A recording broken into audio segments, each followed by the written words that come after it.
Hi, I'm Gary Semix. Welcome to my Techniques Video 2. In Techniques Video 1, we covered all the basics and showed you some ways to practice them. Techniques Video 2 combines these basics into the two most important fundamentals and also shows you ways to practice them. These two fundamentals are always maintaining the center of balance and mastering the use of all 5 controls. It doesn't matter what level you're currently riding at. You can't get fast unless you're really good at these two fundamentals. Why? Because everything you do while riding the motorcycle depends on these two fundamentals.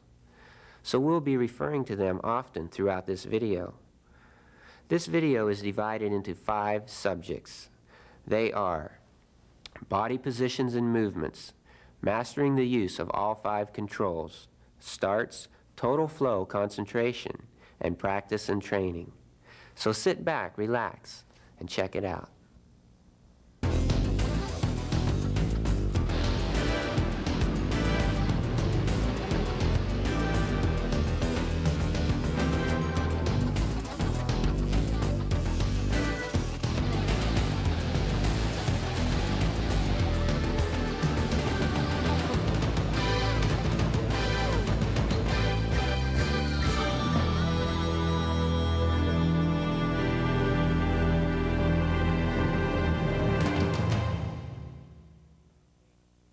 One very important ground floor foundation that you have to be doing correctly to improve is body positions and movements. To start us out on this important subject, let's look at the motorcycle. It's designed to carry a low center of gravity, so that part is easy. The motorcycle does it for you. It always has a low center of gravity. It also carries most of this weight in the center. But now, what about the rider? You want to keep your weight low and make your movements from the center of the motorcycle right over the motorcycle's pivot point. This is so you constantly maintain the proper leverage factors between your body and the motorcycle. Your body complements the geometry of the motorcycle. One thing you have to do automatically is support your body weight on the foot pegs mostly, seat secondly, and the least amount of your weight on the handlebars. This means you support your body weight in your legs. Your upper body, shoulders, and arms should be more relaxed, going with the flow of the motorcycle and constantly moving to some degree to initiate maneuvers and maintain the center of balance. A really good rider won't have to make big erratic movements. He'll be so precise with the controls, timing, balance, and predetermining lines and obstacles that his movements will be small and intricate. Of course, this uses much less energy. You've heard the familiar saying, let the bike do the work for you.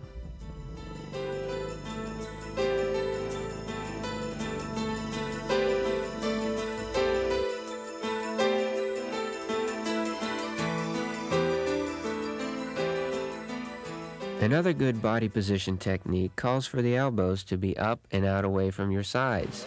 This gives you much better leverage factors for upper body movements.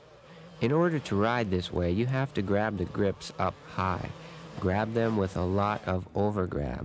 Then when you're riding, your wrist and forearms will be aligned and you'll be able to keep your elbows up.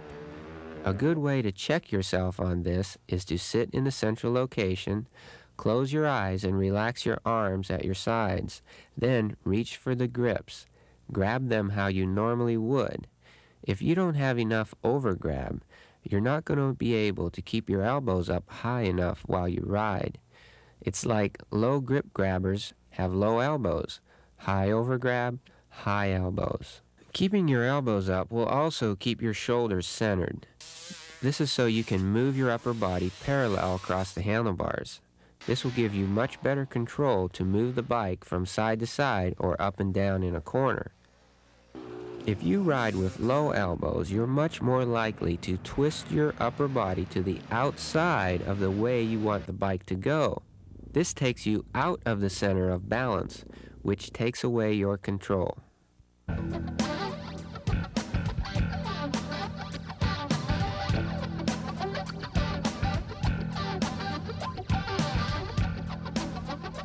When you're going through a turn, the centrifugal force of the corner allows the bike to be in a leaned over position.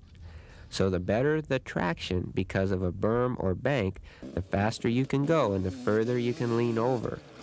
You control this lean with balance. You lean your body over into the corner too. Then you control the lean of the bike by letting it fall over into the corner more, or lifting it up higher with your upper body movements in conjunction with the controls.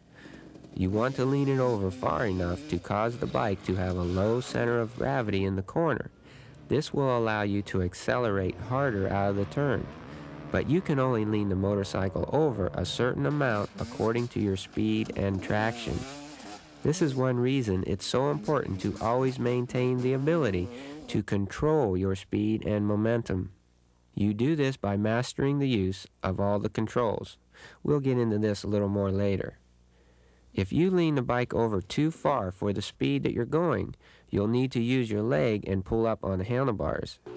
If you don't lean it over far enough, the bike will want to stand up and go wide in a turn. When you initiate a turn correctly, you'll feel that you and the bike are perfectly balanced all the way through the turn. That's when you can really rail. Okay, the next important body position we're going to cover is the inside foot going through a corner. So many riders make the mistake of using their inside foot as a counterbalance. Why? Because they're off balance. They've just made a mistake with their timing, the controls, and movements of their upper body, and they're trying to correct that mistake by hanging their inside leg out there. They end up using it for a counterbalance. When this happens, they usually lean their upper body too far to the outside of the motorcycle, drop their outside elbow, and rotate their shoulders out of the corner. Another common mistake is stepping with the inside leg through a turn. These are all big mistakes, big mistakes. Mistakes caused by not maintaining the center of balance and not using the controls well enough to control your speed and momentum. On the other hand, or foot, when you do this correctly, your inside foot stays on the foot peg until just before you're going to lean the motorcycle over for the turn. And I mean just before, almost at the same time. You keep it out there until you begin to accelerate and build up speed out of the dex part of the turn. This is where you go from braking to accelerating. More about the dex later. So your inside leg should come out for the dex part of the corner, then go right back on the foot peg. Your balance comes from using the controls and upper body movements, not by keeping your inside foot off the foot peg. If you keep your inside foot off the foot peg and your upper body lean to the outside of the motorcycle, you're giving up your control. Now let's take a look at how the body mechanics move through their full range of motion. You should be comfortable and in control wherever your body position is, from the extreme forward position to the extreme back position, providing, of course, that you're there at the right time. We already know where the central location is. Having the freedom and comfort to move forward and backwards of this central location is very necessary. Because on the motocross track, you're pretty much constantly doing it, forward, backwards. It's almost like rowing a boat, but not quite. When you row a boat, there are no important pivot actions and delicate timing changes like there are in motocross. Many times while you're moving back and forth, the motorcycle is pivoting under you from the foot pegs. By the way, that's another reason you don't want to support your body weight on the handlebars. There should only be one pivot point, the foot pegs, not two pivot points, foot pegs and handlebars. If you use the handlebars for a pivot point, you're increasing your chances of a nice, refreshing head plant. Wow, that's a lot of techniques. At this point, you may be wondering how you're going to be able to do them all correctly. The good word to remember here is separately. You think about, practice, and learn each technique separately. If you tried to do them all at once on the whole track, chances are you wouldn't be able to do any of them right. Here are some examples on how to practice each of these important body position and movement techniques separately. Riding with a low center of gravity. Set up an easy little track with a lot of corners and some short straights with some braking bumps at the end. Ride this little training course at a comfortable speed. The whole time you're riding this course, be aware of how you're supporting your body weight. Keep as much of your weight as possible on the foot pegs as often as possible. When you are sitting on the seat, still keep some comfortable pressure on the foot pegs. When you put your inside foot out for a corner, still keep some pressure on the outside foot peg and let the rest of your weight be on the seat. Of course, during this time, you should keep as much of your weight as possible from resting on the handlebars. To get comfortable and familiar with the central location, set up a situation where you should be in the central location and practice that separately. A great tool to learn most of these techniques is what I call a training course, which consists of a circle, figure eight, and a slalom course.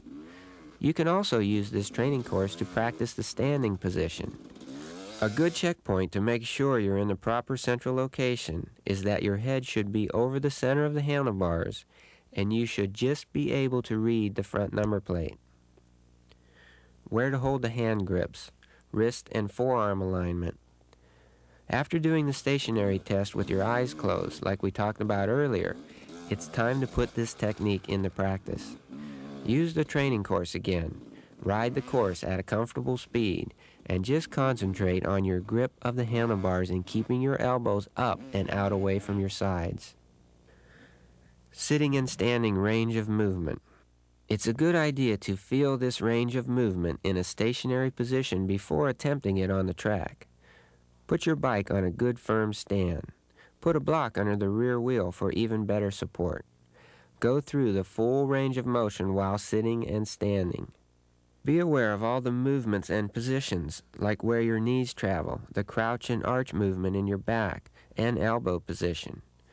When you move back, you should lead with the small of your back, not your butt. This will cause your back to crouch, so your body rows back in an arcing movement. Remember, it's very important to always maintain the ability to use the controls of the motorcycle to control your speed and momentum. So while you're getting familiar with these movements from a stationary position, work the controls. When you're in the forward position, work the clutch and throttle, and use the shifter a few times. When you're in the back position, work the front and rear brakes and the shifter again, and vice versa. Feel the controls as if you were riding. Feel the sensitive adjustments and pressures used. After this briefing, it's time to set up a practice situation that will use these techniques over and over again. When you're accelerating going up the face of a steep jump or hill, or when you're landing from a jump with the rear wheel first, you'll want to be in the forward position. Also, when you're in the air before you land, you should be in a forward position. You want to be in a back position when you're braking or anytime you want to keep the rear end of the motorcycle from kicking up. You also want to get back there to keep the motorcycle hooking up over certain kinds of bumps. But remember, there's a lot of timing involved. Many times you're moving back and forth. So find a practice situation for this and practice it over and over until you can do it automatically under race conditions. Practicing the inside foot, going out for a corner and returning to the foot peg. Find a nice easy corner where you have to put your foot out. Practice coming into the corner, keeping your foot on the peg until you have to put it out for the corner. Put it out in the correct position, then as soon as possible, get it back on the foot peg. Remember, when you're learning and practicing these techniques separately, it's important to learn them at a comfortable speed and on an easy track set up specifically for each technique. If you try to go too fast or ride a more difficult course, it will be impossible to learn the techniques correctly. The more you practice the techniques correctly, the more natural they'll become and the faster you will go, even on the most difficult tracks. So be smart. Know that it takes a lot of practice and time. If it was easy, anyone could do it. Mastering the use of all 5 controls. This is a very important subject, but somehow many riders overlook it and never really get fast because of it. We're not just talking about the average use of the controls. If we were, it would be easy and anyone could do it. We're talking about the intricate, sensitive, fine feel manipulation of all the controls simultaneously to make the motorcycle do exactly what you want it to do. exactly when you want it.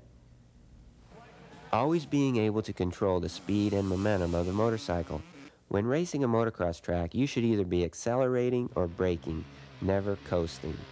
Remember, this is a fine feel, sensitive and controlled accelerating and braking. You accelerate by being in the right gear and using the clutch and throttle. You brake by being in the right gear and using the front and rear brakes and the clutch if you're going to lock up the rear wheel. The results you want to achieve here is the ability to control the exact amount of braking and or accelerating power to the tires exactly when and how you want it. Another thing you want to be aware of is where and how you're going from braking to accelerating and from accelerating to braking. I call these places the decks, exit decks and approach decks. There are many of these decks points on a motocross track.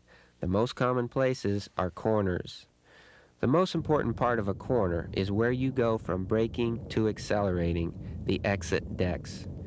Remember, there is no coasting. At the decks, you go from braking to accelerating with no hesitation in between.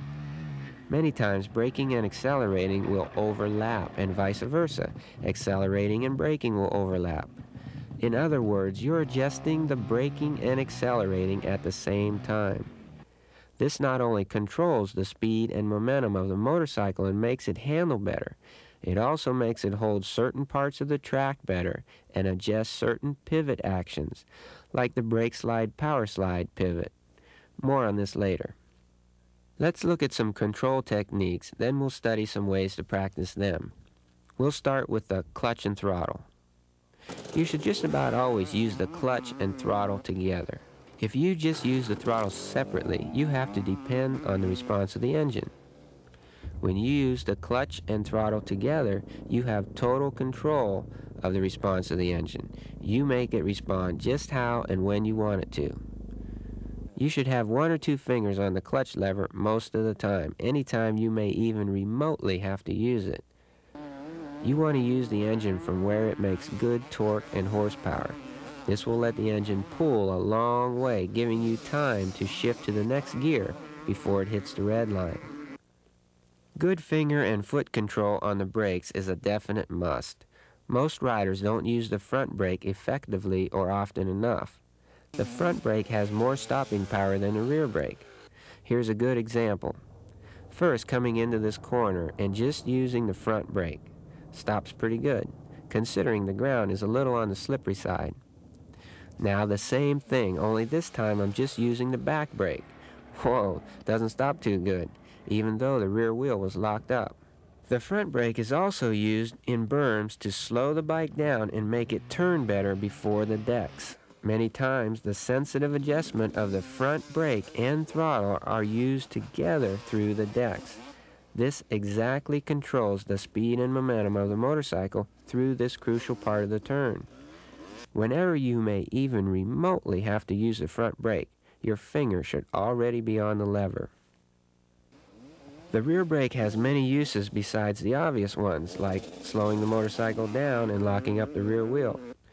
For example, did you know that when you have the motorcycle leaned over coming into a corner and you're controlling the rear brake, that it has an effect on the front wheel of the motorcycle?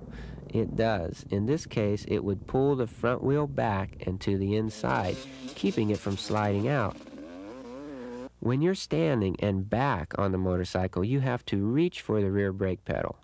But when you go from a back position to a sitting central location position for a corner, you have to control the rear brake with your whole leg, keeping your foot off the foot peg. Are you beginning to understand the importance at getting really good at using all the controls? The better you become at doing this, the faster, easier, and more in control you can ride.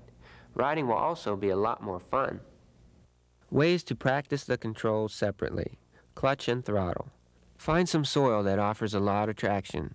Start by using second gear. From a very slow speed, feed the power with the clutch and throttle. Slow up just before the engine begins to over-rev. Repeat this exercise until you can use all the power band of the engine. All the power right from the very bottom to the top of the RPM range. Then do the same thing in first gear. First gear will take more control because the power will be shorter and stronger. This exercise will tune you into the power band of your engine. Front brake. Get some speed built up, then bring the motorcycle to a near stop as quickly as possible, only using the front brake. Practice it sitting and standing, and remember to keep your weight off of the handlebars. Another good thing to practice with the front brake is to use it coming into a berm. Make it a habit to be able to adjust the front brake all the way up to halfway through the decks in these bermed corners, and you will never come out of a berm again. Rear brake. You want to be able to control the rear brake whether you're standing in the central position, stretched out over the rear of the motorcycle, or whether you're sitting toward the front of the bike. I mention these positions because they're the most common positions you'll be in while operating the rear brake. To practice this technique separately, set up a straightaway into a sweeping corner with no berm, preferably a little bit downhill. Now there's a different technique used with the rear brake for right and left turns. This is because the rear brake pedal is on the right side of the motorcycle. Now remember, when the motorcycle is leaned over, entering a corner, and you're using the rear brake, it's going to pull the front wheel back into the inside, keeping it from sliding out. Let's take the left turn first. Enter the corner standing with your weight back, controlling the rear brake pedal with your foot, pivoting on the foot peg. Continue to control the rear brake as you move into the front of the seat for the corner. This is where you'll have to lift your foot off of the foot peg and control the rear brake with your whole leg instead of your foot pivoting on the foot peg. Going into right-hand corners is similar, but when you have to put your foot out for the corner, you can no longer use the rear brake. This is another reason you'll need to keep your feet on the pegs as much as possible.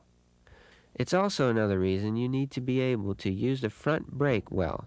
In this situation, when you have your right foot out for the corner, the front brake is the only thing that can slow you down. As we mentioned earlier, the controls are used to initiate technical maneuvers.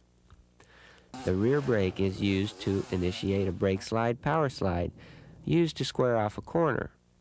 This is when you make the bike pivot at the deck's part of the turn. Remember, the pivot point of the motorcycle is in the center of the bike. When you are in the central location, you are centered over the pivot point. That's where you need to make your movements from to make these kinds of maneuvers work. When you move from the center of the bike, you adjust your weight from the pivot point. A little forward, and you put more weight in front of the pivot point. A little back movement, and you put more weight behind the pivot point. Do you see how it works? If you didn't make your movements from the pivot point, central location, you wouldn't be affecting the pivot point when you move. A typical example is here in Will's body position. Will's neutral position, his central location, is too far back. So when he moves forward, his weight is still behind the pivot point instead of in front of it. This is only one example of why you need to ride from the center of the bike. There are many more, but for now, let's get back to using the rear brake. When you're going to do the brake slide, power slide in a corner just before you reach the deck's part of the turn, you lean the bike over a little further and use the rear brake a little harder. This will lock up the rear wheel so the rear end of the motorcycle slides around and begins the pivot. You have to pull in the clutch at the same time. You do this right at the deck's part of the corner and continue the pivot by accelerating with the controlled use of the clutch and throttle. Another trick with the rear brake is to lock up the rear wheel while airborne. By stopping the spinning force of the rear wheel, the front wheel will drop slightly. It helps to move your body in front of the pivot point at the same time. This technique will set you up better for certain landings. The rear brake can also be used in many situations to keep the rear wheel from kicking up as much. A good technique to learn is to begin to apply the rear brake just before you shut the throttle off in braking bumps as you approach a corner. Then get back on the throttle slightly as you continue braking for the corner. This technique will hold the front wheel of the motorcycle back, keeping it from sliding out, and it will take some of the load out of your forks. This will make it easier on your arms and shoulders. It will also help the rear suspension soak up the bumps better, which will keep the rear end from kicking up as much. What's all this mean? You have more control and can go into the corners faster. But it takes sensitive control. If you drag the rear brake too hard or at the wrong time, it's no good. The clutch and throttle have a few tricks of their own. One is when sweeping through a corner, you can use the clutch and throttle to initiate a pivot. This breaks the rear wheel of the motorcycle loose so the bike can power slide, pivot, turn sharper and faster. But remember, you have to move your body weight in front of the pivot point for this to work. If you keep your weight behind the pivot point, you're telling the motorcycle to go straight, and it won't pivot. And if the rear wheel does slide out while your whole body weight is behind the pivot point, your weight is going to go with the slide, which means you won't be able to control it. The clutch and throttle are used at the dex part of a turn to get the power to come on just right so you can accelerate all the way out of the turn. The clutch and throttle are also used at the compression part of a jump or whoop to control the launch of the bike. In this case, the clutch is used like a trigger. Timing is crucial. The rear wheel will get great traction because the motorcycle is compressing into the ground. More ways to practice with the controls. Set up a little training course. This could be just about any kind of little course, but try to keep a variety of obstacles in it. You want to at least have some nice berms and flat corners that you can slide pivot through. Keep the course on the slow side so you're just using first, second, and third gears. Now what you want to do is ride this course in 3 different ways: standing, sitting with your feet on the pegs the whole time, and the regular way. First, ride it standing the whole time. This will develop your ability to operate all the controls while standing, and it will better train your balance and body movements while standing. With practice, your movements will become a reflex action, automatic. You'll always be moving in the right positions naturally. The second way is sitting with your feet on the pegs the entire time.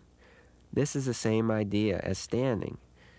You're learning to control the bike better with your feet on the pegs. To pull this off, you'll have to be more accurate with all the controls, your movements, and maintaining the center of balance. That's the main idea of this exercise. That's how it's so effective in improving your cornering. There are intricate movements that you want to coordinate and develop in your rib cage, shoulders, back, and arms. They all have a purpose. They make subtle changes for balance and control.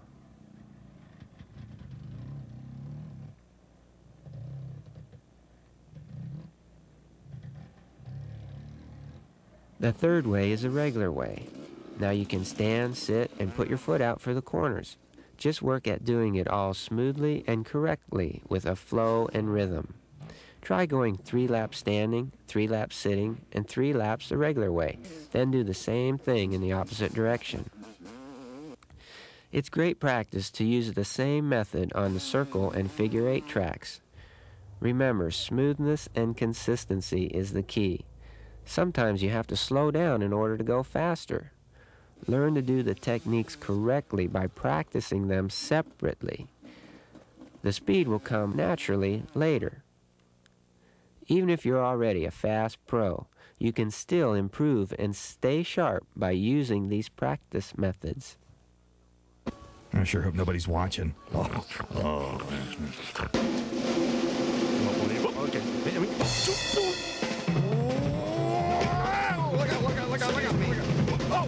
Excuse me.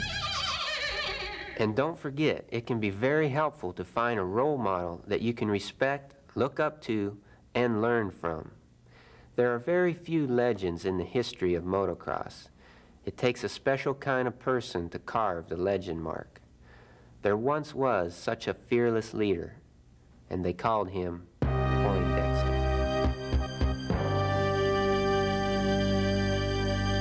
You don't know Poindexter, you don't know nobody. I know Poindexter. No, you don't. I know him. Poindexter. I know him. I know him. Look, there he is. There he is. No, that's not him. Whenever he would make an appearance, people were in awe.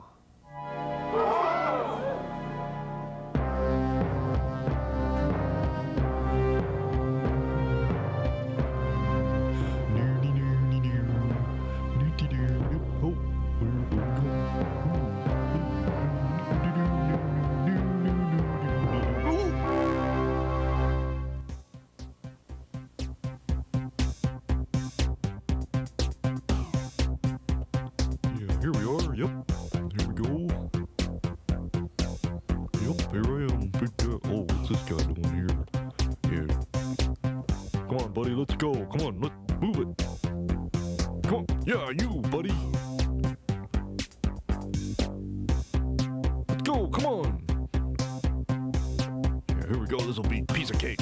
Piece of cake. Yeah, this will be easy. Here we go. Here we go. Okay, here we go. Yeah, loosen up a little bit. 1, 2, here we go, and go! Oh, and I can do it in 1. Okay, here we go. Yeah, what a workout. Ooh, yeah. Ooh, that was good. That felt good. Hey, Davy, I'm gonna go see Poindexter. He's so dreamy.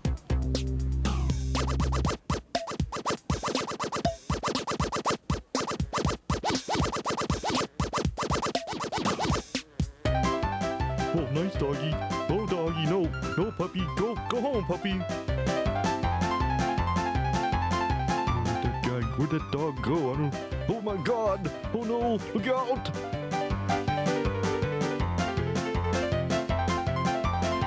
Here we go. Look out, puppy. Boom. Monster hay bales. Look at the size of these guys. Oh, my... Look at this. It's all here. Okay. Yeah. Okay. Got it all together. Hey, what are you looking at? Get going, buddy.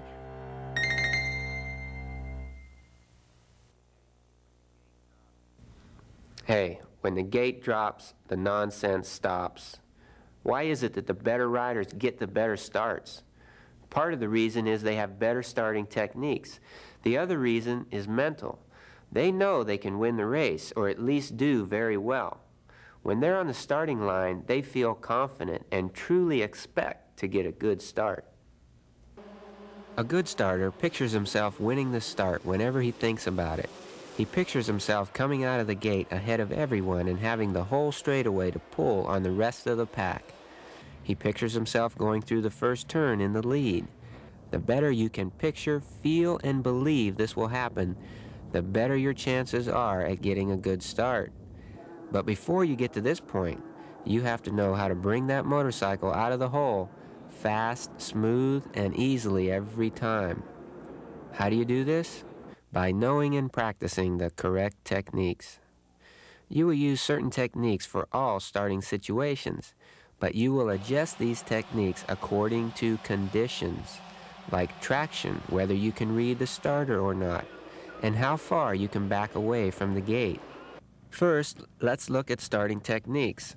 Find a nice, smooth, flat place that offers pretty good traction. You shouldn't even use a gate at first. You're just learning to bring the motorcycle out of the hole using the correct techniques. Holding the clutch and throttle. Put the bike in the best gear for starting.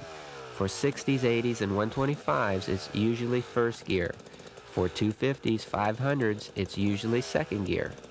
Hold the clutch with your 3 outside fingers while you're holding the grip with your index finger.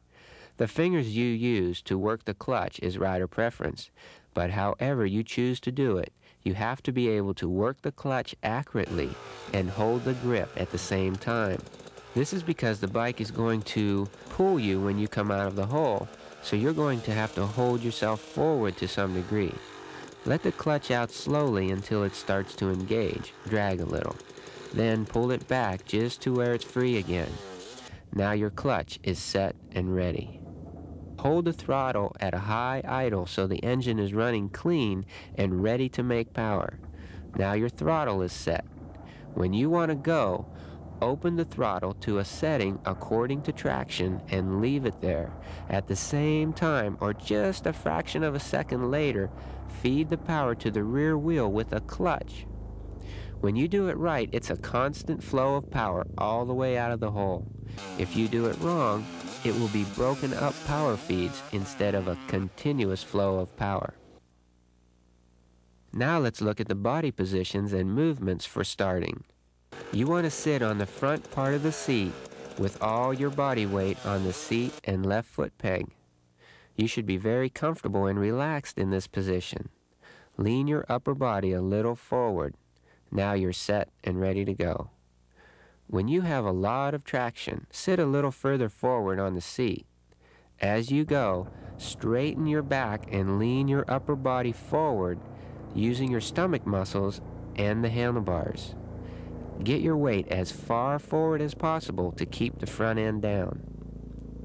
The other extreme is when it's slippery coming out of the gate. It's all the same basic techniques, except now your main concern is traction, not keeping the front end down. So when it's slippery, you don't open the throttle as much, but you still have to feed the power with the clutch. Sit a little further back on the seat, and instead of straightening your back and leaning forward, you crouch your back slightly and stay centered or lean back according to traction. You let the motorcycle pull you out of the hole instead of push you out of the hole. When you do these techniques correctly, the results should be a nice 6-inch high power wheelie all the way out of the gate and down the straight. So that makes the bike hook up out of the hole. But how do you keep it straight? This is done by being perfectly balanced and pulling evenly on the handlebars when you leave from the stopped position. To make adjustments, you move your body across the handlebars in a parallel movement. You have the ability to move back and forth across the bike. Do not twist. If you twist, you've just made a mistake, and that's how you're trying to correct it, but failing. It's important to perfect these techniques in this easy practice situation so you can do it correctly and easily every time. Let's look at the start at a race. It's always a good idea to watch a few starts before yours to get a feel and sense of timing for the drop of the gate. At the better organized races, no one can anticipate the drop of the gate at all. This is the way it should be. Then it's the same for everyone. That's the purpose of the gate in the first place. In this case, you want to get up close to the gate, but not too close. You don't want to get stuck in it. Set yourself like we described earlier. Watch the gate. When it drops, go. Remember, you should work at your start so it's as easy as go, and you do it perfectly every time. Total flow concentration is what every motocrosser wants to possess every time he races or practices. It's a state of consciousness where you are totally and completely absorbed by the activity of riding. You, the bike, and the track are one. You are so into the activity of what you are doing that concentration is automatic. It's a high. It's like through practice and training, you've developed this sixth sense, and you use it whenever you practice or race. A big part of mental conditioning is to be able to go straight into this state of consciousness just before the gate drops, to be free from all distractions. It takes years of desire, determination, and practice to develop this total flow concentration. First of all, you have to perfect all the techniques we talked about earlier.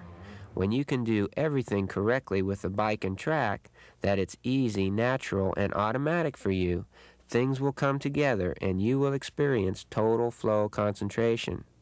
For most people, once they've experienced this awesome feeling, they're hooked. It's like a drug. After you get used to it, you want it often. You need the fix. This is one thing that drives pros to practice. It's not like work to them. They don't hate practice. They'd hate it if they couldn't ride. But if anyone would ride too much, they would burn out. You want to do just the right amount, so you stay a little hungry. Another thing that keeps pros hungry to ride is referred to as play riding.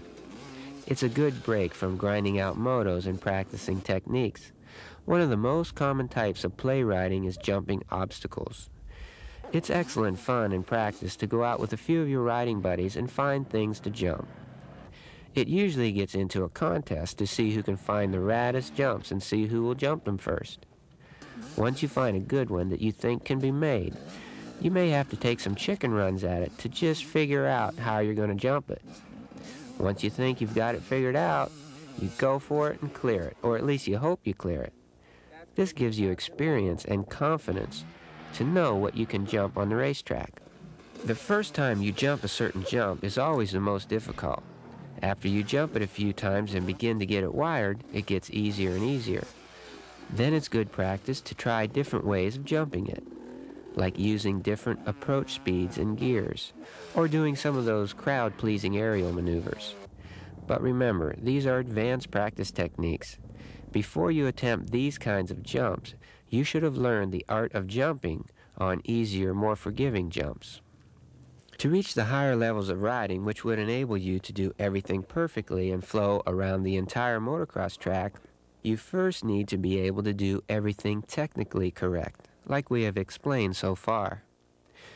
After you've reached that stage in your riding ability, you'll be able to start putting them together around the whole track.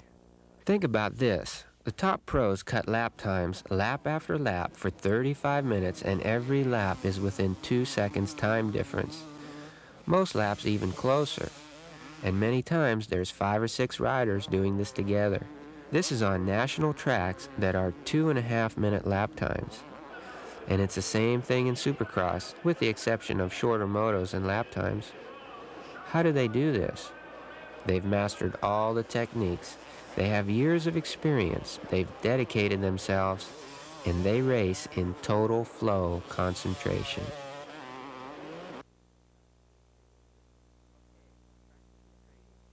Okay, practice and training brings us to the final subject in this video.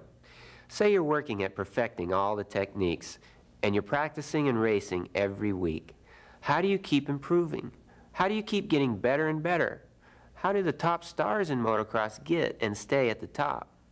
I think this segment of the video will answer these questions and more. One big factor is talent. I'm not just talking about the ability to perform a skill. I'm talking about the whole package of an individual. A super motocross champ has these talent characteristics. Temperament. Characteristic or habitual inclination or mode of emotional response. I mean the way a person responds to his surroundings. How calm or hyper you may be. Attitude. A mental position or feeling with regard to a state or fact. Desire. Strong wish, longing, craving. How hungry are you to win? Motivation. Something as a need or desire that causes a person to act. Determination. Firm or fixed purpose. Intelligence. The ability to learn, understand, and deal with different situations. Confidence. Trust, reliance, self-assurance. In other words, you have to be able to depend on yourself and to be confident in your abilities. Coordination. For all your movements to work, act, and be timed together harmoniously. Balance. A state of equilibrium. Strength. The ability to do or endure, to have power. Endurance. The ability to physically work hard for long periods of time. Nerves. Not easily excited or annoyed. You can handle the pressure. Guts. Aggressively tough, courageous, not afraid. The right amounts of each of these talent characteristics is what it takes to become a super motocross champ. And then the guys that have what it takes and want to get to the top are going to dedicate themselves and use all their talents to succeed. And even then, it's a learning process, some trial and error. Everyone is different and has to find out what works best for them. Of course, there are certain guidelines that apply to everyone, but everyone should learn what works best to make them the best they can be. The more natural talent you have, the better you will be able to become. There's only so much practice and training you can do. If you do too much and overtrain, you're going to burn out. If you have an abundance of natural technical talent, but your motivation is lagging, it's no good either. It's important to have a good balance of talents. It's usually more fun to spend time working on your strong points, but you should be spending more time bringing up your weak points. For example, if a guy is very good at balance, coordination, and timing, riding the bike is going to be easier for him. Say his conditioning is not on par with his riding skills. In this case, he probably doesn't like to train as much as ride, so he doesn't train enough. If this guy would get more into his training, he would be an overall better racer. But beware and be smart. In the intense desire to become better, many pros have realized this, and when they felt the positive results from training, they overdid it. After a period of time, their improvement started to go on ups and downs, many times going on an eventual decline. Know that there is a balance, and you should be able to feel it so you know when you swing past.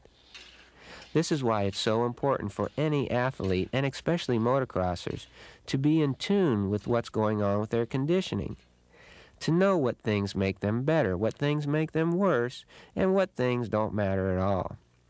And the thing about all this training and practice stuff is, just when you think you've got it all figured out, just when you think you've found something that really works, confusion time. If this really works, say it's the new training methods that you've been doing for the last couple of months, why aren't I progressing anymore? Why have I lost my enthusiasm? Why is my results suffering? Well, if you're still young and haven't reached your peak yet, it's because things change. People go through cycles, peaks and valleys. This is why it's so important to develop a sense of balance and know what to do and when to do it. Riders at the top are in tune with themselves. They know when they need to relax, do something fun, practice or train. They know how to condition themselves mentally to get psyched up, to stay motivated. They don't set up some kind of weekly training routine, then blindly follow the routine no matter how they feel. A good routine may work good for a couple of months or so, but then it's time to adjust it, change it a little. When you're really in tune with yourself, you won't need a routine to follow. You'll just naturally know what to do. Riders that are at the top of the motocross world and are winning races consistently are relaxed and confident on race day. They can handle the pressure and stress. They love what they're doing and feel at their best on race day. If you think riding in total flow concentration is addicting, think how doing that and winning races at the same time can become, not even to mention earning financial freedom. These winning riders get into a rhythm of winning races or at least placing very high. The more they do it, the more power they get to continue doing it, until something or someone comes along and continually breaks the rhythm. There are no absolutes in practice and training for motocross.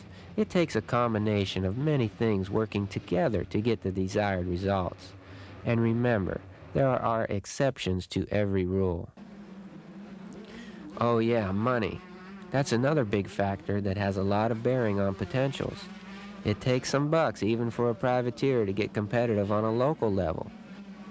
You'll need to represent yourself to potential sponsors, so invest in a good resume. It's a must-have. If you have to work a regular job and support yourself, it's very difficult. If you're going to make it as a pro, you're going to have to dedicate yourself 100% and love it. Why? Because the ones you'll be racing against do. If you're young, on the rise in the motocross world, and have your sights set at the top, keep it simple, keep it fun. If you have what it takes, with a lot of smart work and a little luck, you'll get there. Hi, I'm Gary Semix. I've had a passion for motocross my entire life, first as a racer and now as a coach and trainer. If you're watching this, obviously you have seen at least one of my videos. I thought you might like to know what other titles I've produced and what I have in the works for the near future. Techniques video number 1. For every condition. In this video, you'll learn all the basic techniques for all the various conditions in motocross. Techniques video number 2, the rider and motorcycle making the two become one. Video 2 combines all the techniques into the two most important fundamentals and shows you ways to practice them. These two fundamentals show you how to always maintain the center of balance and master the use of all 5 controls. Techniques Video 3, the art of jumping in whoops. Not only will you learn, but you'll also be entertained with major air and cross-ups from some of the best racers in the business. This video will also show you how to practice and master all the aspects of jumping in whoops. Techniques Video number 4, how to develop the pro style. Most of this video was shot in the winter of 1996 in Southern California while I was training Jeremy McGrath. Techniques Video number 5, what to do on race day. In this video, you'll see a lot of action from the local level to the pro national level. What to do on race day gives you the steps to follow in order to race at your highest potential. Techniques Video number 6, eliminating arm pump. I have developed a forearm training workout that trains the muscles in the same way that they're used when you ride. You'll see and learn a simple, easy to do forearm workout program that will condition your arms for motocross. Techniques Video number 7, all about cornering. This video will show you the most effective ways to practice in order to improve your cornering speed and control. Techniques Video. This video covers all the important adjustments that every bike needs. You will gain speed and confidence when all the components of your motorcycle are set up properly. The Evolution of Motocross video shows the history of this great sport from 1949 through 1995. The Motocross Practice Manual, an easy reference manual to make sure you're practicing correctly. Go to practice without it. The 47 absolute techniques of motocross are described and illustrated for easy reference. And don't forget, all of my videos are available as or DVD. That's what is currently available. I also have a lot more in the works that will be available in the near future, like a training and diet video and the Gary Semix Motocross Techniques video series Volume 2. I just started a new branch of my business called Semix Motocross Industries, and we're currently working on a very unique piece of exercise equipment called the Semix Forearm Developer. Semix Motocross Industries has plans to develop an entire line of motocross exercise equipment. For more information and updates, check out my website at gsmxs.com. And remember, all my videos are also available on DVD. With a team of franchise instructors worldwide, the Gary Semix Motocross School is also easily accessible. GSMXS spells success, and you will become a better rider.